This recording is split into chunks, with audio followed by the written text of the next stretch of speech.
Hi guys, welcome another video in our channel. So ఇవాళ వచ్చేసి నేను ఎమ్మి పాలక్ పకోడీ చేయడం అయితే చూపించేస్తున్నాను. ఊరికే పాలకూర ఏం తింటాము, ఇలా పకోడీలా చేసుకుంటే పిల్లలు ఎంజాయ్ చేస్తారు, మనం కూడా ఎంజాయ్ చేస్తాం కదా.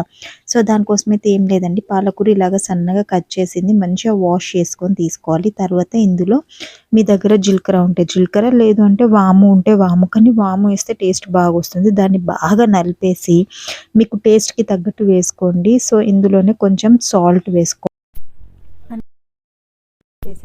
అన్నమాట.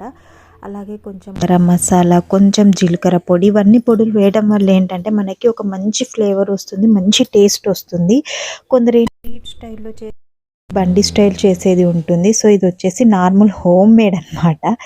సో అందుకే ఇక్కడ నేను మసాలాలన్నీ వేసేస్తున్నాను. అండ్ అలాగే కారము, ధనియాల పొడి, జీలకర్ర పొడి, గరం మసాలా ఇవన్నీ వేసేసుకొని పసుపు కొంచెం వేయాలండి. పసుపు అనేది ఏంటంటే కలర్ కోసము. సో మనం ఎక్కువ కలర్ వేయాల్సిన అవసరం లేదు. సో అందుకే లైట్గా పసుపు వేసేసుకున్నాను. అలాగే ఇందులో కొంచెం తినే సోడా వేసుకోవాలి. అదే మన బజ్జీలలో వేస్తాం కదా, ఆ సోడా వేసేసుకొని ఒకసారి మంచిగా మిక్స్ చేయాలి. బాగా గట్టిగా పిసికేయొద్దు, పిసికేస్తే ఏంటంటే ఇది జిగురు జిగురు లాగా అయిపోతుంది పాలకూర. సో అందుకే జస్ట్ ఇట్లా మనం ఇట్లా కలపనట్టు కలపాలన్నమాట. సో ఒకసారి మసాలాలన్నీ మిక్స్ అయిన తర్వాత ఇందులో మనము పిండులు వేసుకోవాలి. సో ఇందులో మనం ఎక్కువ శనగపిండి వేయొద్దండి, ఎందుకంటే మనకి పాలకూర అనేది కనిపిస్తూ ఉండాలి కదా. సో అందుకే బాగా వేసుకోవద్దు, లైట్గా ఇలాగ కొంచెం శనగపిండి అంటున్నట్టు శనగపిండి, దాంతోపాటు బియ్యం పిండి, ఇవి రెండు వేసేసుకొని మంచిగా కలిపేసుకోవాలి.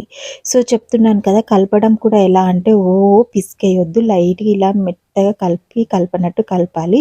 సో పిండి అనేది పాలకూరకి మొత్తం కోట్ అయిపోవాలి అనుకోకండి, జస్ట్ మనం ఇలా కలిపితే ఆ తడి అనేది పీల్చుకుంటుంది కదా, అంతే అనమాట. ఇక్కడ పాలకూరలానే ఉంటుంది, కానీ తింటూ ఉంటే మాత్రం క్రిస్పీగా టేస్టీగా భలే వస్తుంది. చూసారా, ఇలా కనిపిస్తూ ఉండాలన్నమాట. లేదు అని మొత్తం గట్టిగా పిసికేసామనుకోండి, అందులో ఉన్న జిగురంతా బయటకు వచ్చేసి ఒకలా రెడీ అయిపోతుంది, అది ఇంకా తినలేమన్నమాట. సో ఇంక ఇక్కడ ఆయిల్ అయితే వేడి చేసేసుకొని ఈ ఆయిల్లో మనం ఇలాగ పకోడీలాగా వేసేసుకోవడమే. కొంచెం ఒక 5 మినిట్స్ హై ఫ్లేమ్లో పెట్టి, తర్వాత 5 మినిట్స్ మీడియంలో పెట్టి తీసేస్తే ఎమ్మి పాలక్ పకోడీ రెడీ.